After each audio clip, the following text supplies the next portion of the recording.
ಆ ಅಕ್ಕನ ಮನೆಗೆ ಹೋಗಿ ಬಂದಾಗ್ಲಿಂದ ನನಗೂ ಕೆಲ್ಸಕ್ಕೆ ಸೇರ್ಕೋಬೇಕು ಅನ್ಸ್ತಾ ಇದೆ. ಏನ್ ಹೇಳ್ತಿದ್ಯಾ? ಇನ್ನೇನಕ್ಕ, ಅವ್ರ ಕೆಲ್ಸಕ್ಕೆ ಹೋಗ್ತಾರೆ ಅಂತ ತಾನೇ ಅವ್ರ ಗಂಡ ಮನೇಲಿ ಎಲ್ಲಾ ಕೆಲ್ಸನೂ ಮಾಡೋದು. ನಾವ್ ಎಲ್ಲೂ ಹೋಗದೆ 3 ಹೊತ್ತು ಮನೇಲೆ ಕೂತಿರ್ತೀವಿ. ಅದಕ್ಕೆ ನಮ್ಮನ್ನ ಕೆಲ್ಸದವ್ರ ಹಾಗೆ ನೋಡೋದು. ಅಯ್ಯೋ, ನಿನ್ನ ಗಂಡ ನಿನ್ನ ಕೆಲಸದೊಳಗಾದ್ರೂ ನೋಡ್ತಾನೆ. ನನ್ನ ಗಂಡ ಹೂ ಅಂದ್ರೂ ಹೊಡಿತಾನೆ, ಹೂ ಅಂದ್ರೂ ಹೊಡಿತಾನೆ. ಏನೋ 3 ಹೊತ್ತು ಊಟ ಹಾಕ್ತಾರಲ್ಲ ಅಂತ ಸುಮ್ಮನಿದೀನಿ. ನೀನೇನೇ ಹೇಳೋ ಅಕ್ಕ, ನಾವ್ ಕೆಲ್ಸಕ್ಕೆ ಸೇರ್ಕೊಂಡ್ರೇನೆ ನಮಗ್ ಸೆಲ್ಫ್ ರೆಸ್ಪೆಕ್ಟ್. ಅಯ್ಯೋ, ಸೆಲ್ಫ್ ರೆಸ್ಪೆಕ್ಟ್ ಹಾಳಾಗ್ಲಿ, ನನ್ ಸಾಲನಾದ್ರೂ ತೀರ್ತಲ್ಲ. ಆದ್ರೆ ಈ ಮಕ್ಕಳನ್ನೆಲ್ಲ ಎಲ್ ಬಿಟ್ಟು ಹೋಗೋದು? ಲಕ್ಷ್ಮಿ, ಓಹೋ, ನೀವೆಲ್ರೂ ಇಲ್ಲೇ ಅದೀರಾ? ತಗೊಳ್ರಿ. ಏನ್ ವಿಶೇಷ? ನಾವು ಜಯನಗರದಾಗ ಸೈಟ್ ತಗೊಂಡಿವಿ. ನಾಳೆನ ಗುದ್ಲಿ ಪೂಜೆ, ನೀವೆಲ್ರೂ ಬರ್ಬೇಕು. ಅಯ್ಯೋ, ನೀವು ಇಷ್ಟ ಹೇಳಿದ್ರಲ್ಲ, ಬಿಡಿ, ನಾವು ಸಂಸಾರ ಸಮೇತ ಬಂದ್ಬಿಡ್ತೀವಿ. ಬರ್ರಿ. ಅಯ್ಯೋ, ನಿಂತ ಇದ್ರಲ್ಲ, ಕುತ್ಕೊಳ್ರಿ. ಪರವಾಗಿಲ್ಲ. ಕುಡಿಯಕ್ಕೆ ಏನ್ ತಗೋತೀರಾ? ಅಯ್ಯೋ, ಅವ್ರೇ ನಮ್ಮಲ್ಲಿ ಮೀನ್ ಸಾರ ತಿಂತಾರೆ. ಹೋಗ್ ಮಜ್ಜಿಗೆ ಸಾರ್ ತಗೊಂಡ್ ಬಾ. ಛೀ, ಅಲ್ಲ, ಮಜ್ಜಿಗೆ ತಗೊಂಡ್ ಬಾ. ಅಯ್ಯೋ ಬ್ಯಾಡ್ರಿ, ಇವತ್ತು ಷಷ್ಠಿ, ಒಂದ್ ಹನಿ ನೀರು ಕುಡಿಯಂಗಿಲ್ಲ. ಕೂಡ್ರಿ. ಅದ್ ಸರಿ, ನಿಮ್ ಗಂಡದ್ರೆಲ್ಲ ಎಲ್ಲಿ ಕೆಲ್ಸ ಮಾಡ್ತಾರ? ಬ್ಯಾಂಗ್ಳೂರ್ ಮೋಟಾರ್ಸ್ ಅಲ್ಲಿ ಮೆಕ್ಯಾನಿಕ್ ಆಗಿದ್ದಾರೆ. ನನ್ ಗಂಡನು ಅಲ್ಲೇ ಕೆಲ್ಸ ಮಾಡ್ತಾರೆ. ಟೈರ್ ತೊಳೆಯೋದು, ಪೇಂಟ್ ಹೊಡೆಯೋದು, ನಟ್ಟು ಪಟ್ಟು. ಅಯ್ಯ, ನಾನೇ ಸುಳ್ಳು ಹೇಳ್ತೇನೆ, ನಿಜ ತಾನೇ ಹೇಳ್ತಾ ಇದೀನಿ. ಒಂದ್ 6,000 ಸಂಬಳ ಬರ್ತಿದೇನ್ರಿ? ಇಲ್ಲ, 4,000. ಗೊತ್ತಿದ್ರೆ ನೋಡು, ಸುಳ್ಳು ಯಾಕೆ ಹೇಳ್ತೀಯಾ? ನೋಡಿ, ನಮಗ್ ಸುಳ್ಳು ಹೇಳಕ್ ಬರೋಲ್ಲ. ನಮ್ ಗಂಡಂದ್ರಿದಾರಲ್ಲ, ಅವ್ರಿಗೆಲ್ಲ ಕುಡಿಯೋ ಚಟ.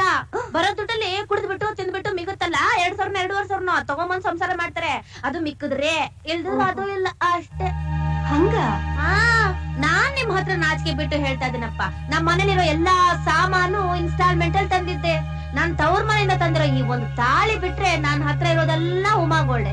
ಇವಳ ಹತ್ರ ಮಾತ್ರ ಒಂದ್ ಚಿನ್ನದ ಸರ, ಇದಲ್ಲ, ಇದು ಸಣ್ಣದು. ಅವ್ರ ಕಣ್ ತಪ್ಸಿ ಜೋಪಾನ ಮಾಡಿದೀನಿ. ಉಮಾ ಗೋಲ್ಡ್ ಅಂತ ಹೇಳಿದೀನಿ. ಇಲ್ದಿದ್ರೆ ಇದು ಇಷ್ಟೊತ್ತಿಗೆ ಯಾವ ಮಾರ್ವಾಡಿ ಅಂಗಡಿಲಿ ಇರ್ತಾ ಇತ್ತೋ ಏನೋ ಗೊತ್ತಿಲ್ಲ. ನೋಡಿ, ನಾ ಹಿಂಗ್ ಹೇಳ್ತೀನಿ ಅಂತ ತಪ್ಪು ತಿಳ್ಕೊಬೇಡ್ರಿ. ನೀವೇನ್ ಸಂಸಾರ ನಡೆಸ್ತಿದ್ದೀರಾ, ಸರ್ಕಸ್ ನಡೆಸ್ತಾ ಇದ್ದೀರಾ?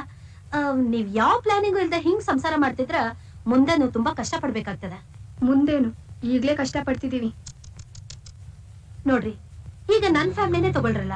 ನಾನ್ 7,000 ರೊಕ್ಕ ತರ್ತೇನೋ, ನನ್ ಗಂಡನ್ 10,000 ರೂಪಾಯಿ ಪಗಾರ ಬರ್ತದ. ನಮಗ್ ಬೇಕು ಅಂದ್ರೆ ನಾವ್ ಹ್ಯಾಂಗ್ ಬೇಕಾದ್ರೂ ಉಡಾಯಿಸ್ಬೋದು. ಆದ್ರ ನನ್ ಗಂಡ ಈ ವಿಷಯದಾಗ ಭಾರಿ ಸ್ಟ್ರಿಕ್ಟ್. ಮಾಸ ಬಜೆಟ್ ಹಾಕಿನೇ ಖರ್ಚು ಮಾಡವ. ನಾನ್ ಅದನ್ ಮೀರೋಳಲ್ಲ. ಅದ್ಕ ಈಗ ಜಯನಗರದಾಗ 2 ಸೈಟ್ ತಗೊಂಡಿವಿ. ನನ್ ಮಗಳ ಮದ್ವೆಗೆ ಈಗ್ಲೇ 1 ಲಕ್ಷ ಇಟ್ಟಿವಿ. ತಿಂಗಳ ಬ್ಯಾಂಕ್ನಾಗೆ 2,000 ರೂಪಾಯಿ ಹಾಕ್ತಿವಿ. ನಾಳೆ ಮಕ್ಕಳು ಓದಿ ಇಂಜಿನಿಯರು, ಡಾಕ್ಟರ್ ಆಗ್ಬೇಕಂದ್ರೆ ಬೇಕಾಗ್ತದಲ್ಲ. ನೀವ್ ಹೇಳೋ ತರ ಬಡ್ಜೆಟ್ ಹಾಕಿ ಸಂಸಾರ ನಡೆಸ್ಬೇಕು ಅಂತ ನಮ್ಗೂ ಆಸೆ. ಆದ್ರೆ ಒಬ್ರು ಸಂಬಳದಲ್ಲಿ ಇದೆಲ್ಲ ಸಾಧ್ಯನಾ? ಯಾಕ, ನೀವೆಲ್ಲ ಓದಿರೋ ಮಂದಿ ತಾನೆ, ಕೆಲ್ಸ ಯಾಕೆ ಮಾಡ್ಬಾರ್ದು? ಕೆಲ್ಸ ಮಾಡ್ಬೇಕು ಅಂತ ಆಸೆ ಇದೆ. ಆದ್ರೆ ಈ ಮಕ್ಕಳು ನೋಡ್ರಿ, ಆಗೋದಿಲ್ಲ ಅಂತ ಮಾತ್ರ ಹೇಳ್ಬೇಡ್ರಿ. ನಾ ಏನ್ ಮಕ್ಳು ಮರಿ ಇರೋ ಆಕೆಲ್ಲೇನು? ನಾ ಕೆಲ್ಸ ಮಾಡೋದಿಲ್ಲೇನು? ನೋಡಿ, ಗಂಡ ಹೆಂಡ್ರು ಕೂಡಿ ಕೆಲ್ಸ ಮಾಡಿದ್ರೇನೆ ಮನಿ ವೈನಾಗಿರೋದು. ನೆನಪ್ನಾಗ ಇಟ್ಕೊಳ್ರಿ. ನಾನೇನ್ ಬರ್ತೀನಿ, ನಾಳೆ ಮರೀದೆ ಬನ್ನಿ. ನೋಡಿದ್ರ, ನಾನ್ ಹೇಳಿದ ವಿಷಯನೇ ಅವರು ಹೇಳ್ತಾ ಇದಾರೆ. ಈಗ ಕೆಲ್ಸ ಎಲ್ಲಿ ಹುಡ್ಕೋದು? ಅರೆ, ಕೆಲ್ಸ ಯಾಕೆ ಹುಡುಕ್ಬೇಕು? ಅವ್ರ ಕೆಲ್ಸ ಮಾಡೋ ಜಾಗದಲ್ಲೇ ಸುಗ್ನಕ್ಕ ನಮಗೂ ಕೆಲ್ಸ ಕೊಡ್ಸಿ ಅಂತ ಕೇಳಿದ್ರಾಯ್ತು. ಅಯ್ಯ, ನಡಿ ಕೇಳೋಣ. ಸುಗ್ನಕರೇ, ಅದು ನಾವೆಲ್ಲ ಕೆಲ್ಸಕ್ಕೆ ಹೋಗ್ಬೇಕು ಅಂತ ನಿರ್ಧಾರ ಮಾಡ್ಬಿಟ್ಟಿದೀವಿ. Very good. ನಿಮ್ ಕಂಪ್ನಿಲೇ ಯಾವ್ದಾದ್ರು ಕೆಲ್ಸ ಕೊಡ್ಸಿ ಅಕ್ಕ. ಏನ್ ಯೋಚನೆ ಮಾಡ್ತಿದ್ದೀರಾ?